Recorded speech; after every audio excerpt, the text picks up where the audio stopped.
pujian. Ini waktunya Tuhan berbicara kepada setiap kami, agar kami diperbaharui dan kami diperlengkapi untuk melewati tahun 2025 ini bersama dengan Tuhan. Kami percaya firman yang sedang Kau siapkan untuk memberkati kami, menyentuh kami, mengubahkan kami, bahkan memulihkan hidup kami.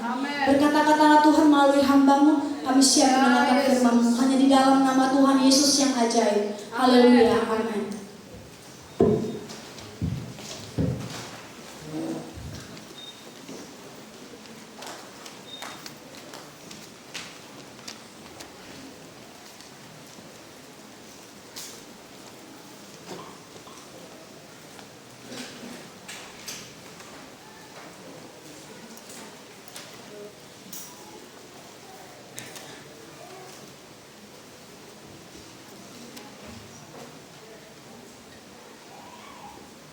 Puji Tuhan. Haleluya. Puji Tuhan. Haleluya. Terpujilah nama Tuhan kita, ya. Tuhan Yesus Kristus. Kita bersyukur di awal tahun ini kita masih diberikan kemampuan, kekuatan, ya, sehingga kita tetap belajar datang kepada Tuhan, mencari Tuhan. Karena pilihan itu adalah yang terbaik bagi hidup kita. Hanya Tuhan satu-satunya jalan keluar, ya, atas setiap permasalahan hidup kita. Apapun masalahnya, hanya Yesus yang akan menolong kita. Ialah sumber dari segala sesuatunya. Dan kita bersyukur hari ini kita ada. Kita sudah memuji Tuhan, kita sudah menyembah Tuhan. Sekarang gilirannya Tuhan yang memberkati hidup kita. Berkati dengan apa yang Dia mau pada kehidupan kita semuanya. Ya, puji Tuhan dan bersyukur kepada Gembala Agung kita yang luar biasa dan hebat. Ya. Dan kita sama-sama membuka Alkitab kita di dalam Kisah Para Rasul di Perjanjian Lama, Kisah Para Rasul pasal yang ke-20.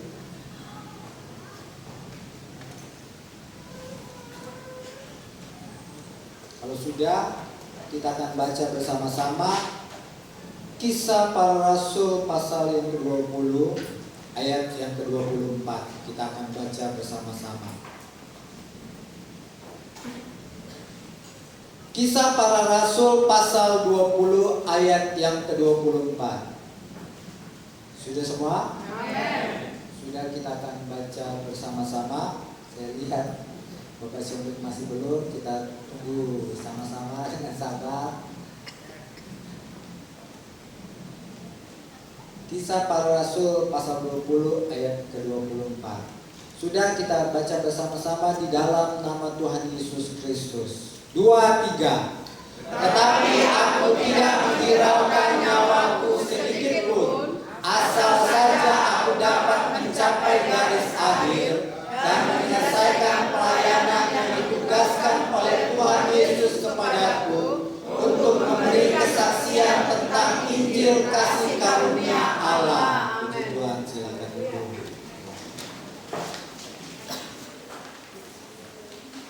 Ada sesuatu yang Tuhan percayakan di dalam hidup, ya, Rasul Paulus, ya, ketika dia dijamah Tuhan, ya, melalui kedatangan Tuhan secara pribadi dalam hidupnya.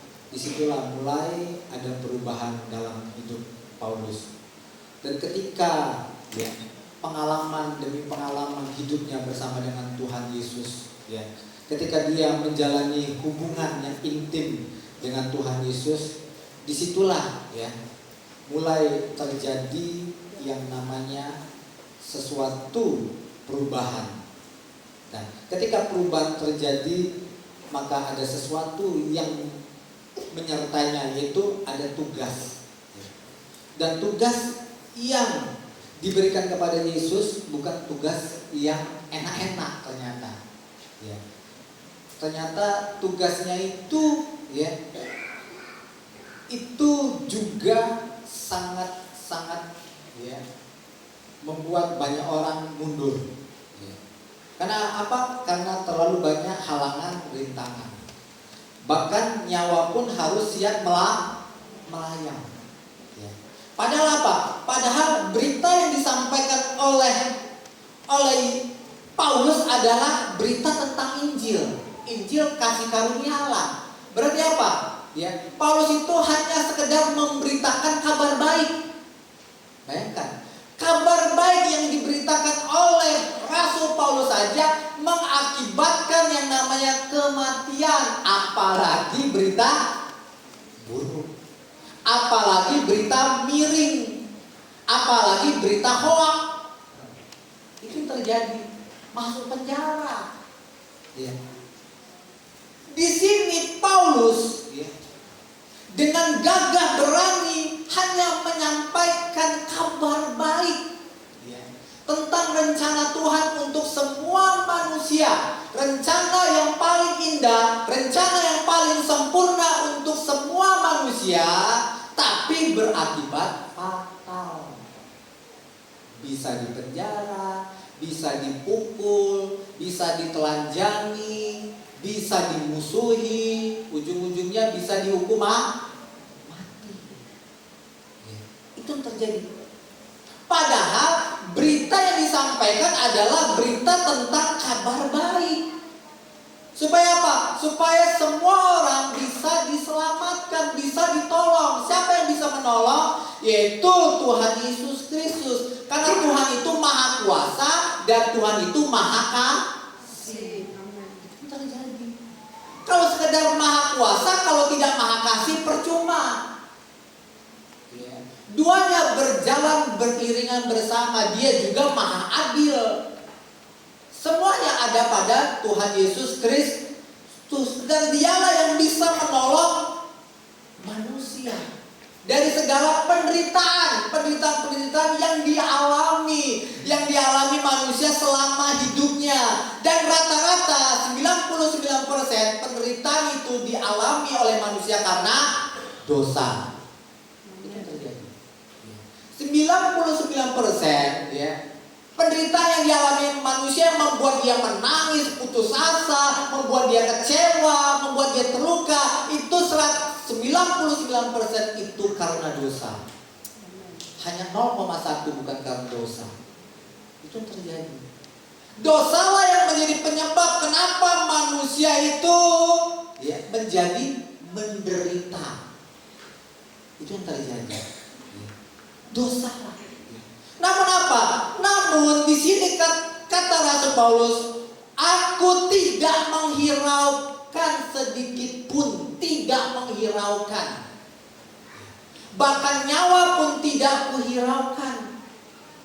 Itu yang terjadi, yang dialami. Kenapa? Pengalaman hidup Paulus bersama dengan Tuhan Yesus mengubahkan dia menjadi sesuatu yang berkenan di mata Tuhan. Menjadi sesuatu yang sempurna di mata Tuhan. Sehingga dia tidak takut telanjang, tidak takut kelaparan, tidak takut kemiskinan, tidak takut dimusuhi, apalagi tidak takut akan kematian. Itu yang terjadi. Yang penting aku harus mengerjakan tugas itu, yaitu tugas untuk memberikan kesaksian. Berarti apa? Berarti kalau Paulus memberitakan kesaksian, berarti dia sudah mengalami terlebih dahulu. Sudah terlebih dahulu diubahkan oleh Tuhan. Sudah terlebih dahulu sudah berjumpa dengan Tuhan, mengalami perjumpaan-perjumpaan pribadi bersama Tuhan. Dia menikmati kasih karunia Tuhan. Dia menikmati setiap hari. Karena itu dia bisa menyaksikan. Karena itu kesaksiannya kuat. Karena sudah dialami. Itu yang terjadi. Makanya Paulus tidak peduli atas kematian. Tidak peduli. Itu yang terjadi.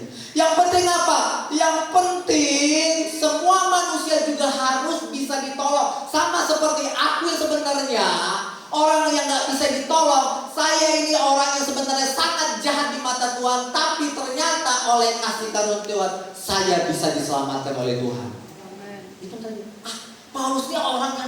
jahat. Ya.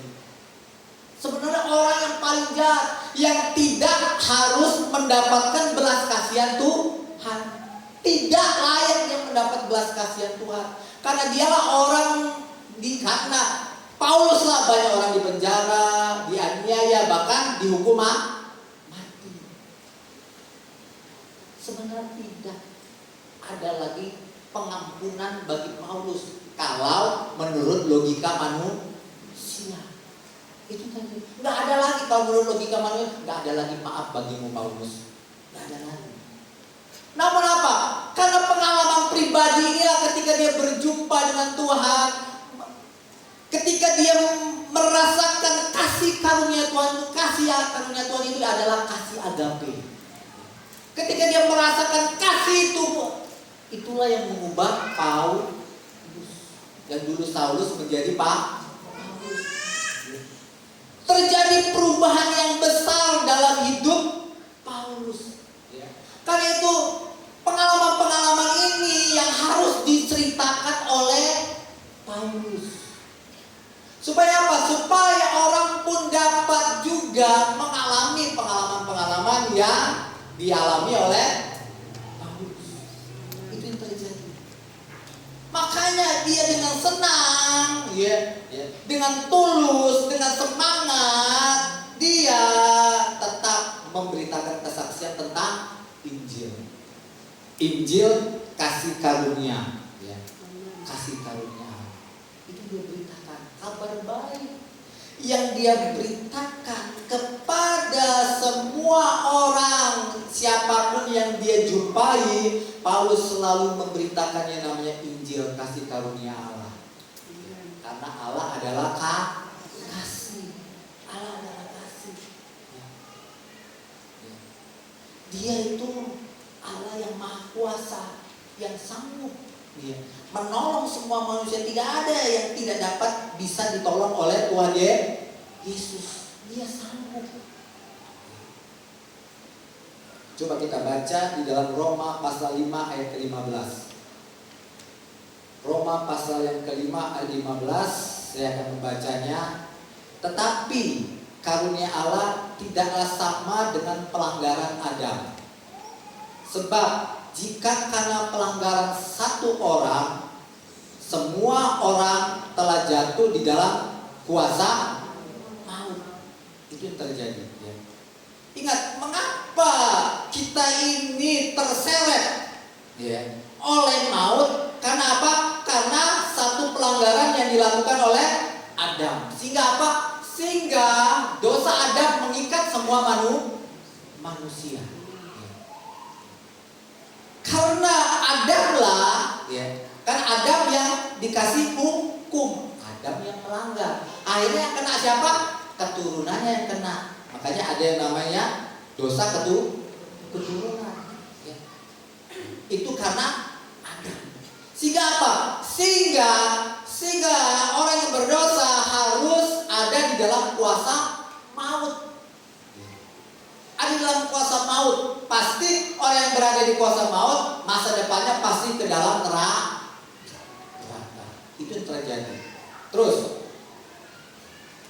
jauh lebih besar lagi kasih karunia Allah dan karunia-Nya yang dilimpahkannya atas semua orang, atas semua orang. Karena apa? Karena satu orang, yaitu siapa? Yesus Kristus. Itu terjadi. Sebenarnya semua manusia itu masa depannya harus di dalam neraka, tetapi oleh apa? Oleh karena kasih karunia, yaitu oleh karena kasih agape. Kasih karunia itu kasih yang diberikan dengan cuma-cuma, dengan secara gratis, tanpa kita minta. Itu yang terjadi. Tanpa kita minta, tanpa Tuhan mau tanya sama kita, kamu mau nggak? Kamu mau nggak? Tuhan tetap kerjakan itu. Kalau kamu nggak mau, ya sudah, aku tetap mau mengerjakannya. Dia berikan dengan cuma-cuma.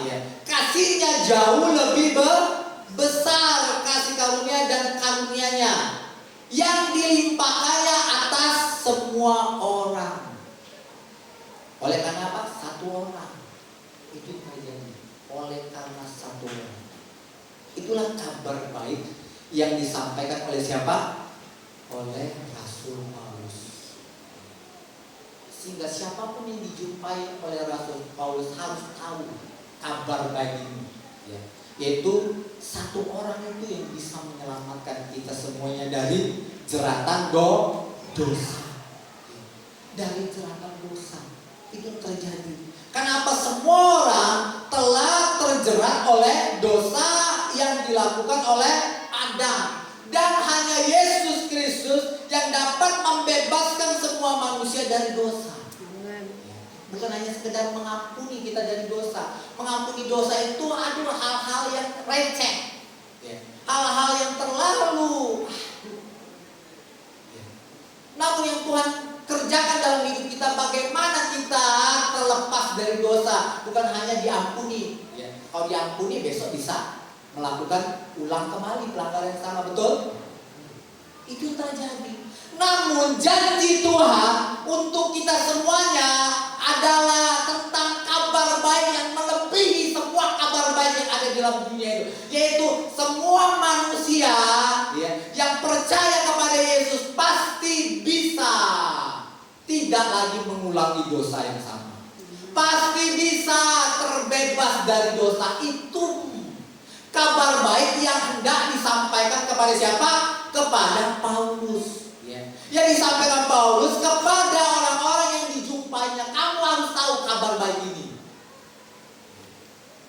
Tuhan Yesus bukan hanya dapat mengampuni kamu atas dosa-dosamu, namun Tuhan Yesus juga bisa mengubahkan kamu sehingga apa? Kamu tidak lagi selera melakukan dosa. Kalau dulu kamu suka melakukan dosa, kalau sekarang tidak lagi kamu suka melakukan dosa. Itu yang terjadi. Itu yang Yesus sedang tawarkan kepada semua manusia, supaya apa? Supaya semua manusia terbebas dari ikatan dosa. Ikatan dosa yang lahir dari apa? Keinginan daging kita. Itu yang terjadi. Dari apa? Keinginan jiwa kita. Keinginan jiwa itu apa? Kesombongan. Kesombongan itu lahir dari jiwa kita, lahir dari pemikiran kita.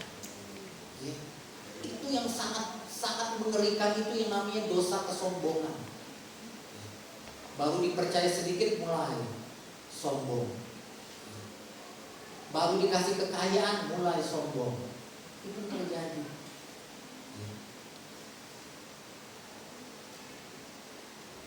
Banyak sekali ikatan-ikatan dosa yang mengikat manusia. Namun janji Tuhan kepada manusia bahwa hanya pribadi Tuhan Yesus yang dapat membebaskan kamu dari segala sesuatu yang mengikat, baik mengikat dagingmu, terlebih lagi mengikat jiwamu. Dan pikiran kita, apa pikirannya? Selalu berpikiran negatif. Dikit-dikit pikiran negatif, dikit-dikit enggak bisa, dikit-dikit enggak mungkin bisa berubah. Itu terjadi. Ikatan perasaan, mudah kecewa, mudah terluka, mudah sakit hati. Itu terjadi. Siapa yang bisa mengobati? Siapa? Teman kita, orang tua kita hanya bisa menghibur. Sabar ya nak ya, sabar, kamu harus kuat ya. Sekedar itu. Siapa yang bisa membebaskan kita? Cuma Tuhan Yesus yang bisa membebaskan kita. Sehingga apa? Ketika masalah itu datang kembali, kita tidak mudah terluka, tidak mudah kecewa. Itu yang sedang ditawarkan oleh Tuhan Yesus bagi kita semuanya. Dikit-dikit sakit hati, dikit-dikit kecewa, dikit-dikit mundur, dikit-dikit ngancem, gak mau lagi aku melayani. Itu yang terjadi. Itulah lika-liku perjalanan kehidupan manusia. Karena apa? Karena sedang mengalami penderitaan. Orang yang sedang menderita pasti ada aja yang dia lakukan. Ada yang dilakukan diem baik, ada yang dilakukan ngamuk-ngamuk, ada yang dilakukan nangis. Macam-macam orang menderita tuh macam-macam. Ya. Macam-macam yang diragukan. Berbeda-beda tergantung dari sifat dan karakter seseorang itu sendiri. Betul? Itu yang terjadi. Dan sama-sama orang ini sedang membutuhkan orang yang bisa menolongnya, yaitu hanya Tuhan Yesus Kristus yang bisa menolong hidupnya. Karena itulah yang disampaikan oleh Rasul Paulus, hanya Tuhan Yesus Kristus yang dapat menolong kamu. Apapun penderitaanmu hari ini, itu yang terjadi. Apapun yang mengikat kamu hari ini, kabar baiknya hari ini, hanya Yesus yang dapat menolong kita semuanya. Itu yang terjadi. Apapun penderitaanmu, apapun ikatanmu hari ini, pendeta tidak dapat melepaskannya, namun Tuhan Yesus yang dapat melepaskan semuanya. Itu terjadi. Itulah yang diberitakan oleh Rasul Paulus. Walaupun beritanya ini sangat bagus, namun apa? Ada konsekuensinya. Itu terjadi. Walau konsekuensinya berat, Paulus tidak peduli. Itu terjadi. Kenapa? Karena kasih karunia yang dianugerahkan kepada Paulus lebih besar, dan kasih agape itulah yang dapat mengalahkan semua penderitaan. Itu terjadi. Apapun kata Paulus, tidak ada yang dapat memisahkan aku dari kasih itu. Tidak ada yang dapat memisahkan Rasul Paulus dari kasih Tuhan. Tidak ada. Kenapa? Karena Paulus merasakan sendiri, melihat sendiri, mengalami sendiri bahwa Allah itu benar-benar mengasihi Paulus. Teruji kasih. Kasih Allah itu teruji bagi Paulus. Dapat dibuktikan. Sehingga Paulus tidak mau mundur apapun itu. Tidak mau mundur karena apa? Karena kasih. Karena kasih itulah yang mengubahkan siapa? Yang mengubahkan Rasul Paulus. Kasih itu yang mengubahkan hidupnya. Itu terjadi.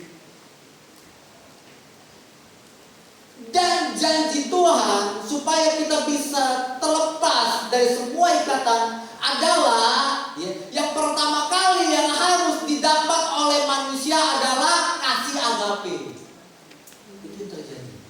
Pertama kali yang harus didapat manusia, yang harus dicari manusia. Kenapa manusia mencari Tuhan? Kenapa? Karena manusia harus mendapatkan yang namanya kasih agape. Karena fondasi hidup kita adalah kasih agape. Karena kasih Allah. Itu terjadi. Karena kalau kita sudah mendapatkan kasih agape, maka semuanya akan mengalir dengan sendirinya. Apapun yang tidak kita minta dikasih sama Tuhan. Itu terjadi. Kalau kita mengutamakan satu ini, carilah kerajaan Allah dan kebenaran. Apa itu? Adalah berbicara tentang kasih. Alkitab ini dari perjanjian lama dan perjanjian baru cuma satu berita utamanya, kasih. Cuma berita utamanya cuma kasih. Salib juga berbicara tentang kasih, betul? Kasih Allah, kasih akan Allah dan kasih akan sesama. Kasih akan diri sendiri. Itu berbicara tentang salib. Alkitab ini berbicara tentang kasih. Makanya di dalam Galatia pasal 5 ditulis apa? Buah-buah roh ada berapa? 9. Ada 9. Yang paling utama siapa? Kasih. Yang paling utama kasih. Ketika ada kasih, maka lahirlah yang lainnya. Ada sukacita, ada damai sejahtera, akan mengalir. Itu terjadi asal apa? Mulanya kasih. Mulanya kasih. Itu yang kita harus kejar. Itu yang kita harus kejar di tahun berapa? 2023 2025 ini. Kenapa kita harus kejar? Karena itu adalah janji Tuhan untuk apa? Untuk kita GPDI Batu Raja ini. Kalau lihat temanya yang sudah ada, itu terjadi. Hanya kasih Allah yang bisa menyelamatkan kita. Itu yang kita kejar. Kenapa aku harus datang kepada Tuhan setiap hari? Karena yang aku minta adalah kasih agape. Kasih agape adalah Allah sendiri.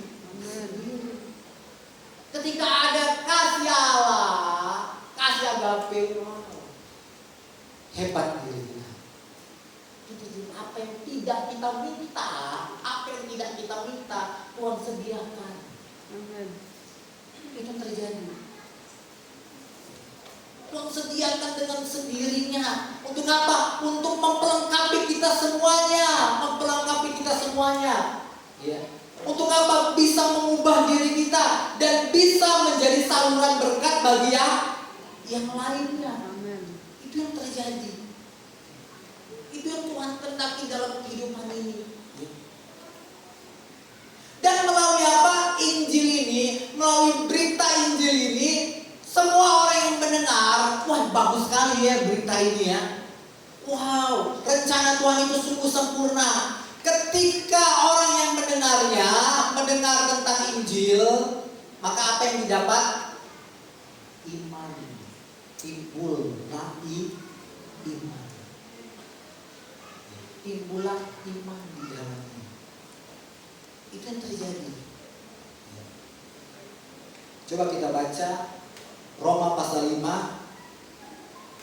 Roma pasal 5 ayat kedua saya akan baca. Roma pasal 5 ayat kedua. Oleh Dia, yaitu Yesus Kristus, kita juga beroleh jalan masuk oleh iman kepada kasih karunia ini. Nah, itu terjadi. Untuk kita mendapatkan kasih agape, ya, jalan masuknya oleh apa? Oleh iman. Jalan masuknya oleh iman. Iman itu kita peroleh dari apa? Dari pendengaran akan Injil. Ya. Kalau kita mendengar firman Tuhan berarti mendengar kabar baru. Itu inti. Kalau kita sedang baca Alkitab berarti kita sedang mendengar Injil. Dan ketika kita sedang mendengar Injil, maka apa? Timbullah iman. Timbullah iman. Iman itu apa artinya? Iman adalah dasar dari segala sesuatu yang kita harapkan. Berarti apa? Di dalam iman ada terkandung pengharapan. Di dalam iman terkandung yang namanya pengharapan. Ketika orang mendengar tentang kasih Tuhan, mendengar tentang Injil kasih karunia Tuhan, maka apa? Tuhan taruh di dalam hati kita yang namanya pengharapan dan iman. Itu yang Tuhan tahu. Pengharapan itu apa artinya? Sesuatu yang kita harapkan berarti sesuatu yang kita inginkan. Setuju? Ya. Sesuatu yang kita harapkan berarti sesuatu keinginan. Yang lahir dari mana? Bisa lahir dari pikiran dan bisa lahir dari hati. Itu terjadi. Ketika kita dengar Injil kasih karunia, maka Tuhan kasih di pikiran kita, terlebih kasih di dalam hati kita yang namanya pengharapan, yaitu yang namanya keinginan. Keinginan juga sama dikatakan atau begini. Keinginan itulah yang membuat kita lahirlah yang namanya kemauan. Betul? Betul kan? Ada keinginan berarti ada kemauan. Nah, itu terjadi. Ada kemauan. Dan ketika kita dengar tentang janji Tuhan yang sangat luar biasa, hanya Tuhan Yesus yang dapat membebaskan kita dari dosa, maka apa? Maka timbul yang namanya keinginan, timbul yang namanya kemauan. Kemauan untuk apa? Kemauan untuk datang sama Tuhan. Sudah datang apa? Meminta kepada Tuhan setiap hari, tidak dengan bosan-bosan, setiap hari dengan tidak jemu-jemu. Karena apa yang Tuhan janjikan aku aku harus dapatkan. Kenapa? Karena kalau Tuhan sudah berjanji, pasti Dia menepatinya. Itu terjadi. Itulah kenapa penting sekali Rasul Paulus harus memberitakan Injil kasih karunia. Karena kalau tidak orang mendengar tentang Injil, nggak dapat namanya pengharapan dan iman. Nggak dapat pengharapan, nggak dapat namanya kemauan, nggak dapat keinginan, nggak dapat kemauan untuk datang sama Tuhan. Tapi kalau orang itu benar-benar serius, ya, mendengar tentang Injil, maka apa? Tuhan bekerja, jamah pikirannya, jamah hatinya, sehingga lahirlah yang namanya pengharapan. Timbullah pengharapan, timbullah iman, sehingga ada namanya kemauan. Itu terjadi. Ada yang namanya kemauan. Apalagi lahir, ketika ada kemauan akan lahir yang namanya kesungguhan. Makanya Tuhan sendiri, ya, yang sudah berpesan di dalam Tawarik, mata Tuhan menjelajah seluruh permukaan bumi untuk mencari orang yang bersungguh-sungguh hati mencari Tuhan. Itu yang terjadi. Bersungguh-sungguh hati mencari Tuhan. Itu terjadi. Ada kemauan yang besar. Ada kemauan Tuhan untuk mencari Tuhan. Namun banyak orang mencari Tuhan, ya, salah permintaannya. Apa yang banyak orang cari? Kekayaan, kepintaran, kesehatan. Itu terjadi. Kalau kita kejar yang paling utama, apa yang paling utama? Kasih agape. Karena kasih agape itulah tentang yang sempurna. Saya baru tahu. Dulu saya pikir haruslah kamu sempurna, haruslah kamu sempurna karena aku sempurna. Sempurna itu seperti apa? Rupanya saya baru mengerti, sempurna itu adalah kasih agape. Kalau ada kasih agape, hidup kita sudah jadi sempurna. Itu yang terjadi. Karena lahir begitu banyak buah-buah. Lahir kesabaran, lahir sukacita, lahir damai sejahtera, lahir semuanya. Itu yang terjadi. Contoh, kita kerja sama seseorang.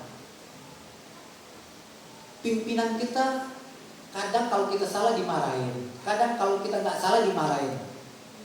Kenapa alasannya kita sabar sama pimpinan kita? Kenapa kita sabar? Kenapa kita sabar? Kenapa? Karena digaji. Setuju? Setuju digaji? Karena kita digaji, karena kita sabar sama bos kita. Disuruh apa aja, kada dimarahin, sabar. Namun sabarnya itu ada batasnya nggak, yo? Walaupun dia gaji kita, walaupun dia kasih, ya tahun depan 2 kali lipat, 3 kali lipat, 4 kali lipat, ada batasnya nggak sabarnya? Ada. Kalau dia benar-benar sudah melunjak, apalagi dia bawa istriku, bapakku, mamaku dimaki-maki, hai nak gaji berapa bayar, berhenti aku dari sini. Ada batasnya sabar. Itu terjadi. Kalau kasih agape nggak ada batasnya, sabarnya nggak ada batasnya. Itu bedanya. Beda kasih agape dengan yang lainnya, sangat berbeda. Itu janji Tuhan untuk kita. Untuk kita yang percaya kepada Tuhan Yesus. Dia berikan itu semuanya kepada kita. Dengan cuma-cuma. Kalau kita apa? Cuman kita cari Tuhan. Dengan sungguh-sungguh minta sama Tuhan. Tuhan, aku ini orang yang berdosa. Aku akui aku hanya orang yang buruk Tuhan. Banyak yang harus diperbaiki Tuhan. Namun aku tahu Engkaulah yang bisa memperbaiki diriku. Itu terjadi. Kalau aku gak bisa diperbaiki Tuhan, maka apa yang rugi aku sendiri. Yang pertama aku yang rugi, karena aku pasti menderita. Karena saya pasti menderita. Cowok itu kelihatannya kuat, tapi dalam hatinya sembunyi-sembunyi sedih. Itu terjadi. Pura-pura kuat, dalam hati sedih. Kenapa ini terjadi? Ada penyesalan. Namun nggak bisa lagi. Yang namanya sudah terjadi, sudah nasinya dibubur, ya sudah. Itu yang terjadi. Ya. Kalau wanita kan enak, setiap ada masalah menderita nangis. Kalau laki-laki itu sok-sok kuat, padahal nggak kuat sebenarnya. Itu yang terjadi. Makanya ya hari ini Tuhan berpesan kepada kita bahwa ada kabar baik bagi kita. Dialah sumber penolong itu yang bisa membebaskan kita dari penderitaan yang kita alami. Penderitaan yang seringkali pikiran negatif lah, udah kecewa, udah terluka, udah sakit hati, terjadi. Kita yang terus-menerus menderita, dan ketika kita menderita akibatnya apa? Akibatnya orang lain terbawa arus. Akhirnya orang lain pun kita buat orang lain menderita. Kenapa? Karena kita sedang menderita. Kalau kita sedang menderita, pasti kita buat orang lain menderita. Itu terjadi. Nggak bisa. Kalau kita nggak menderita, ya, pasti bisa buat orang lain nggak menderita. Kalau kita sedang mengalami masalah, maka kita akan buat masalah. Itu terjadi. Kalau kita sedang buat masalah belum diselesaikan, maka kalau kita sedang menghadapi masalah dan masalah itu belum selesai, maka apa? Maka kita juga buat masalah untuk orang lain. Itu terjadi. Maka apa? Bukan kita aja yang terluka, orang lain juga ikut terluka gara-gara kita. Itu terjadi. Apalagi kalau sudah hidup berkeluarga. Gara-gara bapak sedang terluka di kantor, akhirnya istri sama anak-anaknya terlampiaskan. Gara-gara istri dimarahin bapak atau suami, akhirnya mama marah-marahin anak-anaknya. Tidak tahu sebab dan akibat, anak juga kena dampak marah-marah. Kadang terjadi kan, betul? Keluarga, betul? Itu yang terjadi. Gak bisa dipungkiri, itu terjadi. Kalau kita sedang bermasalah, ujung-ujungnya kita buat masalah sama orang lain. Kalau kita sedang terluka, ujung-ujungnya buat orang lain terluka. Itu yang terjadi. Makanya kabar baik hari ini, Tuhan mau menyembuhkan kita sendiri. Amen. Tuhan mau memulihkan kita lebih dahulu. Supaya apa? Supaya kita tidak buat orang lain juga terluka. Amen. Tidak buat orang lain kecewa. Itu yang terjadi. Tuhan mau terlebih dahulu apa? Fokus kita kepada diri kita sendiri. Tuhan, aku mau mencari-Mu dengan sungguh-sungguh Tuhan. Aku mau dibereskan Tuhan. Kalau tidak aku dibereskan Tuhan, nggak tahu Tuhan. Besok pasti aku menyerah Tuhan. Besok aku menyerah, besok aku akan putus asa Tuhan. Dan ketika itu terjadi, orang lain terkena imbasnya melalui diriku. Itu terjadi. Makanya sangat penting untuk kita memulai terlebih dahulu.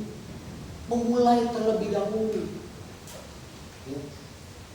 Memulai terlebih dahulu. Aku yang harus terlebih dahulu berubah. Aku gak menuntut orang lain, aku terlebih dahulu berubah. Aku hanya mengajak orang lain, aku mengajak orang lain, tapi tidak menuntut mereka. Walaupun aku sebagai ayah, ya, aku lebih dahulu yang harus berubah. Aku harus lebih dahulu menunjukkan perubahan kepada istri dan anakku. Sehingga ketika istri dan anakku melihat perubahannya, pasti dia ikutin saya. Itu yang terjadi. Kenapa? Karena dengar yang namanya Injil. Injil yang harus didengar setiap hari. Ya. Kalau setiap hari kita dengar Injil, maka setiap hari timbul yang namanya keinginan, kemauan untuk selalu mencari Tuhan. Amen. Itu terjadi. Kalau satu hari nggak baca Alkitab, nggak baca Injil, nggak dengar tentang Injil khotbah, maka apa? Keinginan dunia yang masuk dalam diri kita. Amen. Keinginan dunia yang masuk. Keinginan dunia yang lebih besar. Keinginan dunia yang lebih besar. Amen. Amen. Maka apa? Setiap menghadapi persoalan, masalah, tantangan, rayuan, maka apa? Selalu gagal kita. Gak bisa menang. Itu yang terjadi. Makanya paling penting, bangun tidur langsung cepat cari Tuhan. Amin. Cepat cari Tuhan. Tuhan, tolong Tuhan. Tuhan tolong berikan aku hak sepanjang hari ini, kasih Allah. Berikan kepadaku kasih karuniamu sepanjang hari. Sebelum aku memulai perjalananku 24 jam hari ini Tuhan, aku terlebih dahulu harus ditolong oleh Tuhan. Amin. Amin. Kalau tidak berbahaya Tuhan. 12 jam ke depan aku tidak tahu kapan jamnya, detiknya aku akan menyakitkan suamiku. Aku akan menyakitkan suamiku, istriku, anak-anakku, orang lain. Itu terjadi. Makanya penting sekali bapak-bapak, ibu-ibu, saudara-saudariku, bangun tidur langsung cepat cari Tuhan dengan sungguh-sungguh. Amin. Tuhan, aku minta kasih karunia-Mu berlimpah dalam hidupku. Amin. Aku minta Tuhan pelengkapi hidupku dengan kasih agape Tuhan, supaya aku bisa bertahan dan bisa menang menghadapi apapun itu Tuhan. Amin. Karena kita tahu banyak pasti serangan-serangan dari iblis dengan memakai cara-cara, yaitu orang-orang lain dipakai oleh iblis untuk menyerang kita. Kalau kita sudah dibentengi dengan kasih Allah, maka apa? Kasih Allah itu yang melahirkan banyak perbuatan baik, Haleluya. banyak perbuatan baik. Baik. Itu terjadi sehingga diserang, kita bisa ada perisainya. Haleluya. Sehingga ketika diserang kita bisa melawan. Lawanlah kejahatan dengan kebaikan. Justru kalahkan. Ya, itu terjadi. Buah-buah, ya. Buah-buah yang diberikan oleh Roh Kudus itu melalui apa? Pertama kali melalui kasih agape. Buah-buah itu juga bukan hanya sekedar jadi benteng, tapi buah itu juga jadi alat untuk menyerang, senjata untuk menyerang. Itu terjadi. Jangan untuk menyerang orang lain, tapi menyerang dengan kasih. Kalahkan kejahatan dengan kebaikan. Amin. Itu terjadi.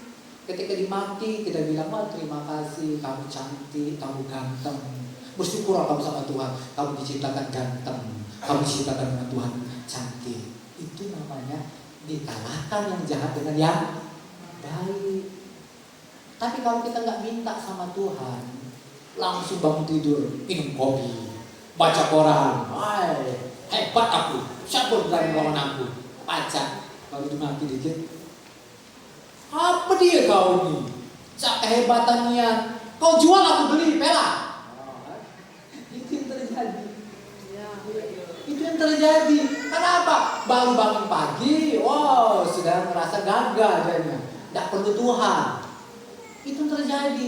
Kalau kita bangun pagi, selalu merendahkan diri, Tuhan, aku tidak mampu tanpa pertolongan-Mu Tuhan. Aku tidak mampu kalau Tuhan tidak beri aku kasih agape Tuhan. Aku tidak mampu Tuhan.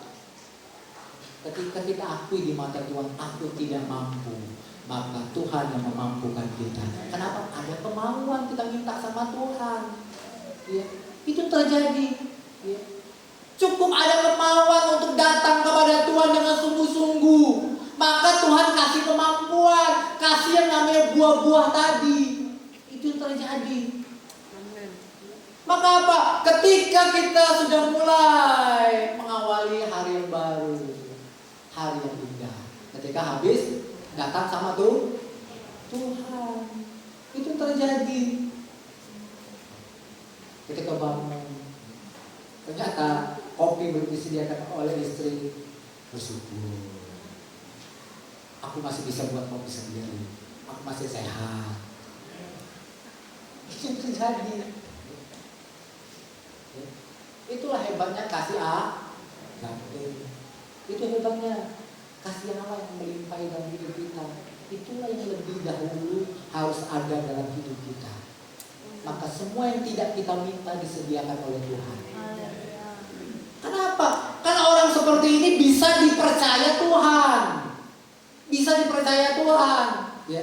Kalau Tuhan kasih kekayaan di dalam hidupnya, pasti kekayaannya tidak dia buat dengan seenaknya aja.